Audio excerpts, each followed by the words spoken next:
Gente, eu sou meio matuto nessas coisas, entendeu? Então, abra sua Bíblia em Mateus 28, por favor. Mateus 28, verso 1.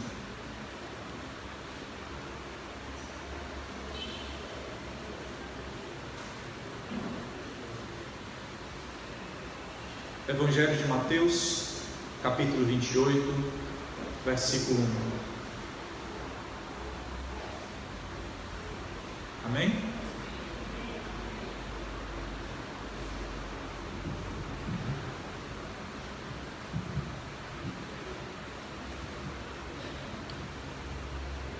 Me permitam.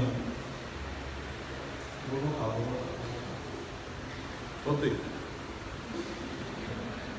Evangelho de Mateus, capítulo 28, verso 1. Depois do sábado, no primeiro dia da semana, bem cedo, Maria Madalena e a outra Maria foram visitar o túmulo. De repente houve um grande terremoto, pois um anjo do Senhor desceu do céu, rolou a pedra da entrada e sentou-se sobre ela. Seu rosto brilhava como um relâmpago e suas roupas eram brancas como a neve. Quando os guardas viram o anjo, tremeram de medo e caíram desmaiados como mortos. Então o anjo falou com as mulheres: "Não tenham medo", disse ele. "Sei que vocês procuram Jesus que foi crucificado. Ele não está aqui. Ressuscitou como tinha dito que aconteceria. Venham, vejam onde seu corpo estava. Agora vão depressa e contem aos discípulos que ele ressuscitou e que vai adiante de vocês para a Galiléia. Lá vocês o verão. Lembrem-se do que eu lhes disse." Vamos orar? Santo Deus, eterno Pai, nós te pedimos graça nesse momento. Não nos deixe falar sozinho, porque certamente, Pai, ninguém quer me ouvir, mas quer ouvir a Ti. Então tenha misericórdia desse verme miserável e deixe que esse ser imperfeito fale da Tua perfeição em nome de Jesus. Amém. Eu sempre medito sobre essa época, sobre a conduta, sobre o coração, sobre como as coisas estão. E basicamente posso começar falando a vocês que a fé da igreja moderna é ingênua. E parece que nós nos orgulhamos desta ingenuidade, nós nos orgulhamos. Eu lembro de uma frase, acho que foi de John Wesley, que disse: a igreja parou em um ponto qualquer entre o Calvário e o Pentecostes. É como se nós não evoluíssemos, e acho que até preguei uma vez sobre esse amadurecimento na fé, sobre como é necessário caminhar e se aprofundar, enfim. Estar em Cristo, você vai perceber que é cair na real. É cair na real. Muito obrigado.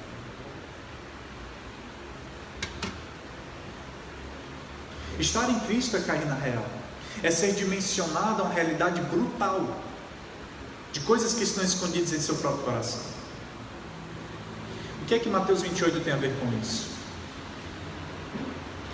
Há estações e cenários na nossa fé que nos deixam no escuro. E nós não conseguimos enxergar absolutamente nada. Nada faz sentido, você não tem respostas.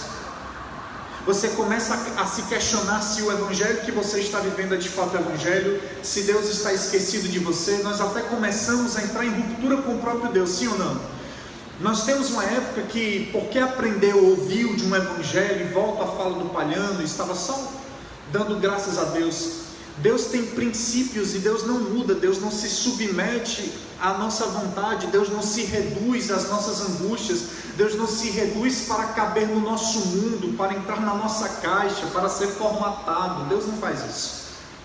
Somos nós que precisamos nos submeter e entender e deixar que nosso coração mergulhe para discernir os seus caminhos. Então Deus de fato faz isso, Ele nos joga em situações em que você é levado ao extremo. E eu sempre me lembro de Deuteronômio 8, quando diz: eu deixei você, Israel, sentir fome, eu deixei você sozinho, Israel, eu deixei você passar por sede, eu te deixei. Sabe por quê? Porque eu quero que você próprio veja o que há no seu coração, e eu quero ver o que há no seu coração. Então você pode passar por situações em que você fica confuso, perplexo. No final, entretanto, quando as luzes te deixam ver o valor eterno do que fora esculpido por Deus, nós então descobrimos sentido e significado maior nas coisas. E é fato, eu vou fazer eco ao que o pastor Palhano falou. Os homens que mudaram a realidade do mundo foram aqueles que abraçaram a realidade rude de Deus. Se você for voltar um pouco no tempo e analisar o discurso dos profetas, você vai perceber que diante de um mundo que estava imerso em ilusão, os profetas eram mergulhados por Deus à realidade. Talvez você não esteja entendendo o que eu estou falando, mas eu vou esclarecer. Há dores que têm muito maior significado do que nós sabemos. É que Deus ele consegue nos dar doçura depois do fel, depois da amargura, depois da coisa azeda. E é isso que está acontecendo em Mateus 28. Na crucificação não era apenas Cristo que estava padecendo, não era apenas Cristo que estava morrendo. Aqueles que o haviam seguido também estavam morrendo com ele. Aqueles homens que estavam com Cristo, seus discípulos, também estavam morrendo. Alguma coisa neles estava morrendo. Eles não conseguiam entender. Eu quero que você volte no tempo. Não nós que sabemos o final da história, não nós que sabemos o significado, mas volte no tempo e se coloque na pele de Pedro, de Tiago, se coloque na pele daqueles homens. Eles não entendiam porque Cristo estava nu. Eles não entendiam porque que Cristo estava indefeso, em silêncio, porque que ele não se defendia. Onde é que estava aquele que levantou Lázaro dos mortos? Onde é que estava aquele que expulsou demônios? Onde é que estava aquele que enfrentava Sinédrio, que enfrentava Roma? Onde estava ele? Por que que ele estava calado? E aquilo ali devia ter deixado o coração deles perplexo. Depois que eles ouviram do último suspiro, que eles ouviram a respeito do último suspiro, cada um desses homens que estiveram ao lado de Cristo sentiram a culpa vibrar em seus corações de alguma maneira, sentiram a covardia. Os discípulos então, note, eu quero que você se situe para depois da morte de Cristo, quando ele está no sepulcro, quando a pedra fecha e quando aqueles homens estão escondidos dentro de uma casa qualquer com medo, perplexos sem saber para onde ir. Então me deixa falar com você sobre o que é que eu quero conversar com você essa noite. Em Mateus 28, o que fica absolutamente claro é que aqueles homens precisavam ser mergulhados na verdade. Cada um destes homens havia construído e projetado em Cristo as suas próprias ambições. Se você voltar no tempo, você vai perceber homens, dois deles dizendo: mestre, no teu reino nós podemos nos sentar um ao teu lado esquerdo e outro ao direito. Você tem um Pedro que começa a se encher de si, homens que estavam nutrindo ideias políticas a respeito do que era o reino. Você tem um Judas que acreditava, de repente, vai ver que Judas era um pissolista, era um petista que pregava a revolução do comunismo, e ele achava que Cristo seria aquele que fixaria as leis, fixaria a ditadura do proletariado, ou o que quer que seja, aquele que faria Roma temer e tremer. E quando Cristo está ali morrendo, são as visões e ilusões daqueles homens que também estão. Então qual é a primeira coisa que eu quero falar com você? A cruz nos faz perceber a verdade do que nós achamos ser evangelho. E o problema de nós estarmos vivendo esse pandemônio, esse caos, é porque inúmeros enxergam um evangelho que é muito parecido com o que seus corações desejam, e não o evangelho de Cristo. Aqueles homens estão de repente fechados em silêncio, pensando, meditando, talvez voltando no tempo, enxergando. Imaginem nas suas memórias ter Cristo em carne viva, caminhando em humilhação para o Calvário, pensando em que momento era a vez deles, porque Cristo tinha dito: aquele que não tomar a sua cruz e me seguir, não é digno de mim. Esse é o evangelho de verdade. Esse é o evangelho que muitos de vocês talvez não estão ouvindo.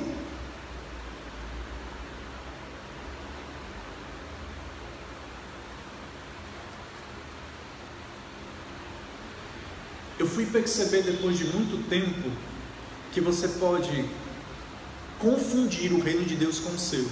E eu fiz isso. Você pode começar a projetar em Deus e em Cristo as suas ambições, as suas vontades, o seu desejo.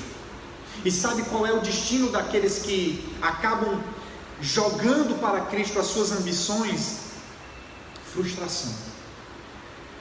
Deixa eu te dizer por que esse texto tem falado tanto ao meu coração. É porque eu fico voltando no tempo e eu me percebo com 15 anos achando que eu seria uma figura que conquistaria o mundo inteiro para Cristo. Eu seria um homem, sabe, que teria livros publicados, que de repente teria feito muitos milagres em nome de Deus, e que teria feito várias viagens, e o meu rosto estaria estampado nos estandartes do mundo inteiro.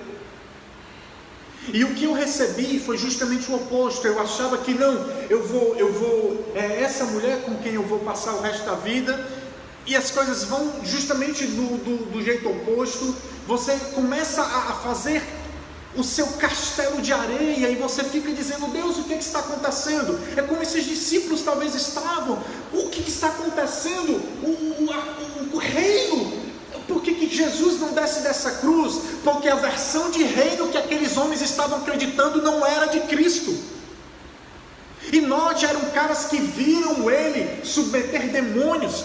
Aqueles próprios homens submeteram demônios, curaram enfermos. E é tão interessante, se você fizer uma leitura dos evangelhos, você vai perceber como os caras são ingênuos.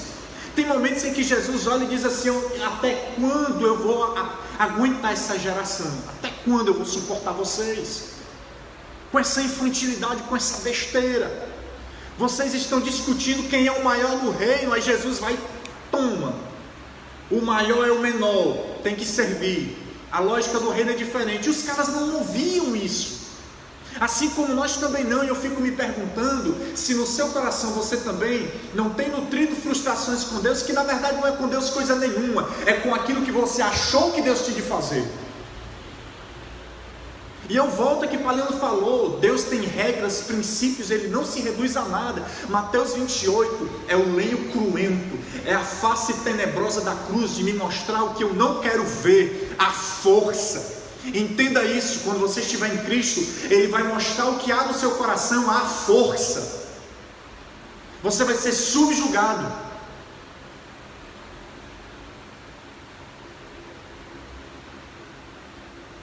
Então eles não entendem. De repente Pedro acreditava que seria uma peça, e amanhã eu quero falar sobre Pedro com mais calma. Ele seria uma peça desse reino de Cristo, mas ele achava que era um reino talvez humano. E note que apesar deles terem insights, o mesmo Pedro, é muito interessante, não é, irmãos? Como a gente tem o que aprender, porque o mesmo Pedro que diz: Mestre, tu és o Cristo, nós não temos para onde ir, só tu tens palavra de vida eterna. É o mesmo que diz, quando ouve que Jesus vai ser crucificado, quando o próprio Jesus disse que vai ter que morrer, diz: diga isso não, Jesus. Mestre, ele entende que pode repreender Jesus, ele chama Jesus de lado, porque na mente dele, olha o que está acontecendo, ele tem uma perspectiva idealizada, o reino se parece com ele. E irmão, sabe o que foi que eu entendi? É que você passa às vezes a vida inteira esperando que Deus realize sonhos, como é estúpido sempre ouvir nesse evangelicalismo abobalhado, que Deus vai realizar seus sonhos. Ele não vai realizar sonhos, talvez ele frustre. E ninguém que realmente deu frutos para Cristo na história da humanidade deixou de viver frustração com Ele, porque faz parte dessa pedagogia. Vocês estão entendendo, irmãos, o que eu estou falando? É que nós permanecemos infantis como meninos. E o que eu estou querendo dizer? Lembram-se do que Paulo falou? Ele disse: quando eu era menino, eu falava como menino, pensava como menino e agia como menino, mas eu não sou mais, eu sou homem. E tem uma parte de Paulo que me deixa intrigado, quando ele fala assim: irmãos, eu tinha muito mais coisas profundas para falar com vocês, mas o problema é que vocês não têm mentalidade para ouvir.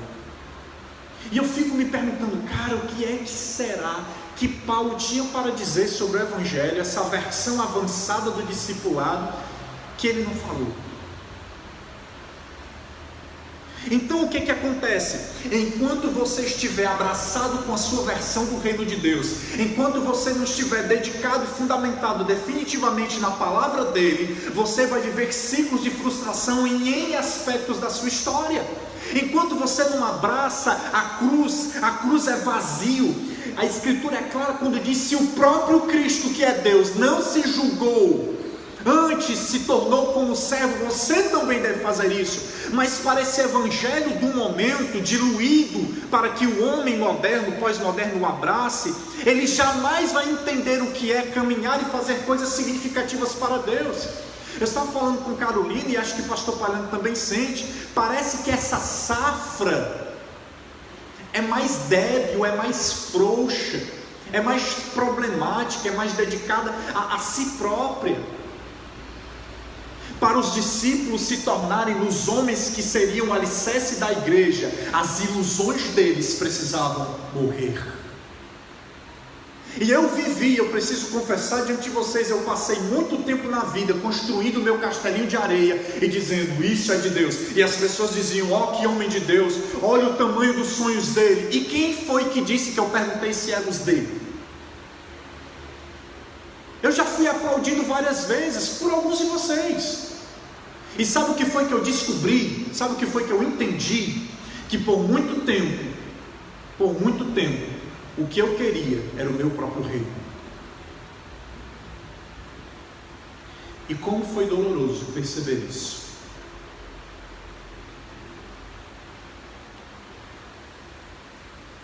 A frustração sempre vai acontecer quando são as ambições do coração a nos mover. Nenhuma obra das nossas mãos vai trazer o reino de Deus. Nenhuma obra de mãos humanas vai trazer aquilo que é eterno. Apenas aquele que é eterno pode fazer isso, porque nada pode ser dado ao homem se do céu não lhe for permitido. Então, note, eu achei que estaria no mundo inteiro, que Bruno Lima seria um nome reconhecido no mundo inteiro. Eu sou um anônimo.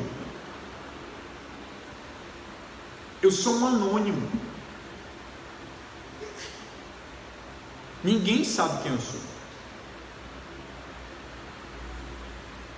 E isso nunca foi tão libertador como agora.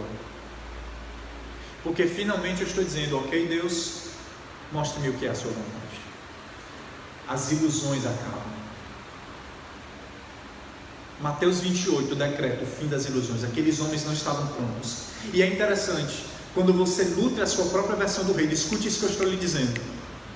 Quando você tem a sua própria versão de Deus, a sua própria versão de reino, você não consegue ligar os pontos, a escritura não faz sentido. Você tem uma série de versículos bíblicos na sua cabeça, mas a sua experiência não mostra que existe Deus.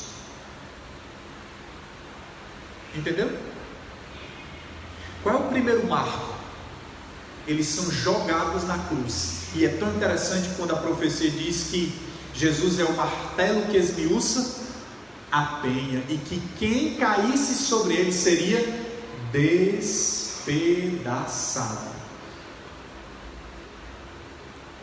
Ser despedaçado dói? É lógico que dói. Por que essa palavra é importante para a igreja moderna? Porque nós ainda estamos abraçando a ideia, por exemplo, uma ideia tola, que pode parecer muito nobre, mas ainda é tola. Se entrar um presidente evangélico no Brasil, as coisas mudam. E então aparece um Daciolo, que deveria ser, por exemplo, eu não sei quem vai votar nele, é seu direito, mas aparece um Daciolo que você diz: meu Deus.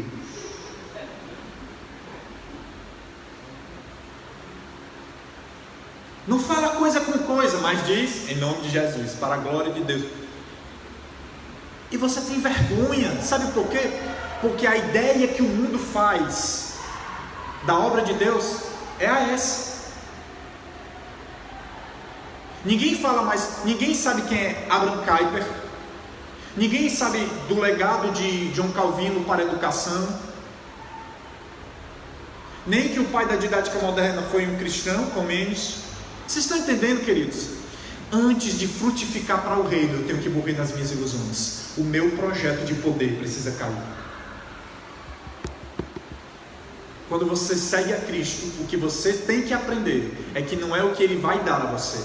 Se algum pregador falar a você, você vai receber isso, você vai receber aquilo, entenda uma coisa: o verdadeiro evangelho de Jesus não prega o que você vai receber, ele prega sobre o que você vai deixar.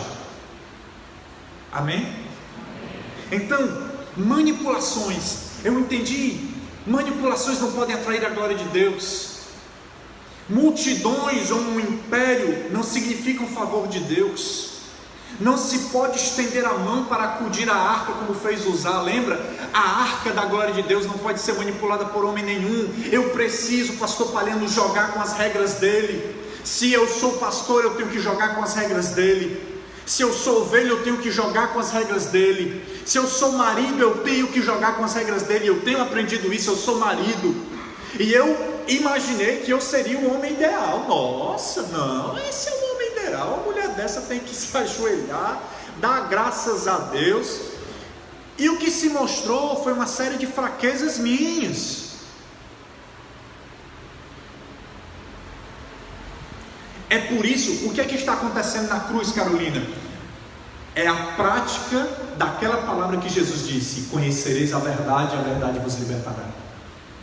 Você precisa nesta noite desejar ardentemente, se você quer a glória da segunda casa, como está sendo temática para esse encontro, se é isso que você deseja, você primeiro vai ter que enfrentar as ilusões que esses anos todos você tem levantado e colocado no lugar de Deus, no trono de Deus, e você tem chamado: é isso que eu quero.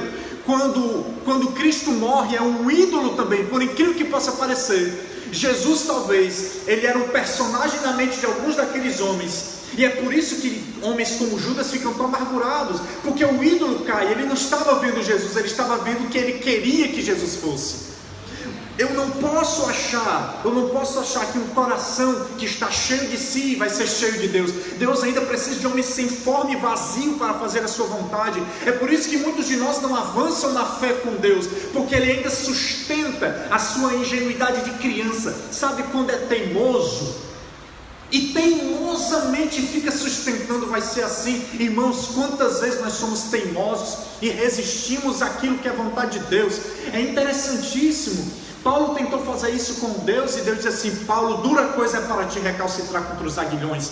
Queridos, acordem, Cristo está às portas, e nós somos uma igreja pateticamente raquítica e ingênua, que não sabe direito se situar. Nós dizemos coisas às vezes, quando eu entro no Facebook, que me cansa, eu fico só observando, porque tenho preguiça de ver algumas bobagens que são ditas. A cruz é a parte violenta. Os discípulos estavam ali sentindo o que era na pele negar a si mesmo. Então deixe que eu lhe fale, se você de fato está no Espírito de Cristo, você vai ser levado várias e várias vezes a entender que precisa abrir mão. Eu não sei quantos de vocês ouviram falar de C.S. Lewis. Ele tem um livro que eu gosto muito, As Crônicas de Nárnia, do Príncipe Caspian. É interessante que um dos primos dele, dos irmãos Pevensey, por causa do seu orgulho, que é uma simbologia do pecado para C.S. Lewis, vira um dragão. Ele vira um dragão. E ali uma figura, é uma forma que C.S. Lewis usa para falar do pecado em si. E tem uma parte que me choca e me emociona muito, que é quando ele diz assim: eu quero voltar a ser criança, eu quero voltar a ser quem eu era. E Aslan, o leão de Nárnia, que é na verdade a figura de Cristo, ele diz assim: pois rasgue a sua pele. Aí o dragão joga as suas garras, e ele vai tirando pele, vai tirando pele, vai tirando pele. Ele disse que se sentiu um pouco aliviado, mas a história diz que à medida que ele tirava a pele, crescia nova. Aí Aslan diz assim: deixa eu tirar.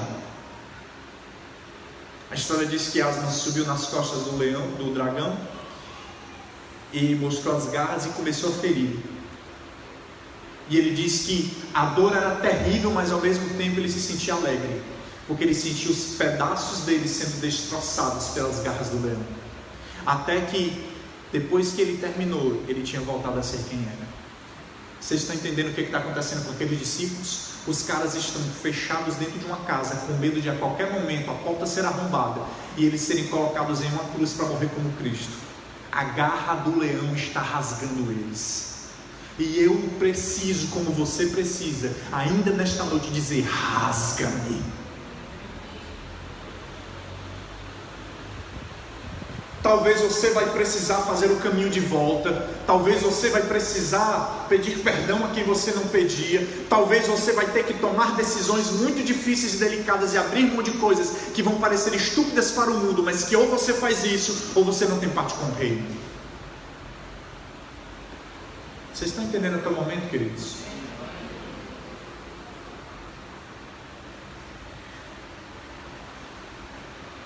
A Bíblia diz: quando despontava o primeiro dia da semana, no caso domingo, que era o dia da ressurreição. O que é que eu aprendo? Estou na metade da mensagem, está bem? Fique sossegado que eu vou terminar. Um ciclo diferente de Deus estava se abrindo, mas aqueles homens podiam entender o que Deus estava fazendo, sim ou não? Não. Por quê? Porque o coração deles estava no lugar errado. Eles precisavam do anúncio da ressurreição. Por quê? Porque, irmãos, Cristo ele tem duas facetas na sua obra. Cruz é quando eu preciso me deparar comigo mesmo, é quando eu tenho que negar a mim mesmo, e tem ressurreição. Se fosse só a cruz, ninguém iria tolerar. Mas tem ressurreição, tem vida. Quando é anunciado àqueles discípulos que Jesus estava vivo, então tudo começa a fazer sentido. Todo o caminho que eles haviam feito, todas as parábolas que eles não entenderam, todos os milagres que eles viram, tudo começou a fazer sentido. Cada passo de Jesus, tudo fez perfeito sentido. Quando eles ouviram que Jesus vivia, eles começaram a perceber. Por quê? Porque depois que começa a cair esse mundinho perfeito que nós definimos como Evangelho, então é quando Cristo começa a construir a verdade em nós. E então a ressurreição faz perfeito sentido. Deixa eu falar uma coisa: por que muitos não valorizam a cruz? Eu fico lembrando que o John Stott escreveu que chegaria um dia em que a igreja moderna, ela tornaria a cruz em um símbolo vulgar, em um símbolo qualquer. Por que nós temos uma massa sem poder e sem expressão? É porque a cruz perdeu a sua violência, perdeu o seu tom de verdade, de nos dimensionar a realidade de Deus, de nos situar no que é de fato a obra dele, de nos situar naquilo que está escrito quando diz: a minha glória eu não vou dar a ninguém, eu não habito em casas feitas por mãos humanas. Eu não fico estupefato por causa de uma estrutura daíca ou por causa de uma estrutura católica romana. Eu não fico estupefato, eu fico mais cheio da sua graça quando eu percebo que há homens e mulheres fiéis. Isso sim me deixa cheio.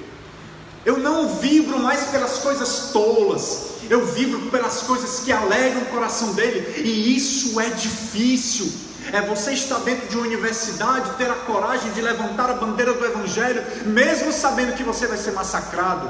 É quando a sua reputação não é tão importante quanto o nome dele.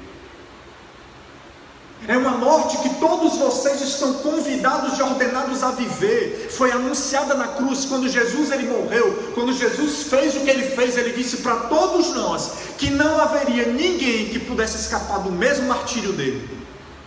Mas só que por dentro, só que eu não fico aí, ainda tem ressurreição, tem vida, tem renovo. E é interessante, Eclesiastes 3:11 vai dizer uma coisa, eu achei muito oportuno: Deus marcou o tempo certo para cada coisa. Ele nos deu o desejo de entender as coisas que já aconteceram e as que ainda vão acontecer, porém não nos deixa compreender completamente o que ele faz. Irmãos e irmãs, vocês estão entendendo o que estou querendo dizer? Essa é uma mensagem passional, de fato. De fato. Mas é um clamor para que nós comecemos a voltar para o Evangelho, para que nós possamos ser maduros. Para nós irmos fechando a palavra de hoje. A Bíblia diz que aquelas mulheres foram ver o sepulcro. O que é que eu aprendo aqui? É fato que aquelas mulheres estavam prestando uma homenagem ao amado da alma delas? Mas eu também posso dizer que de alguma forma, sabe quando você cria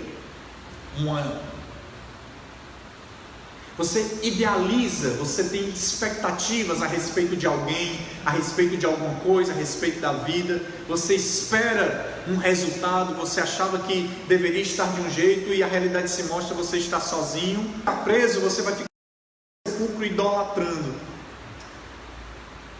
Aquele relacionamento podia ter dado certo. O que teria acontecido se aquele relacionamento, se aquilo, e você não entende que aquilo foi tirado porque tinha que ser tirado.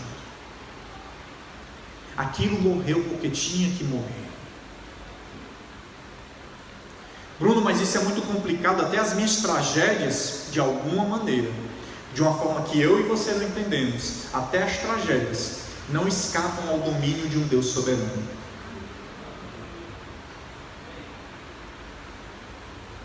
Você quer ver uma das coisas que só criança faz?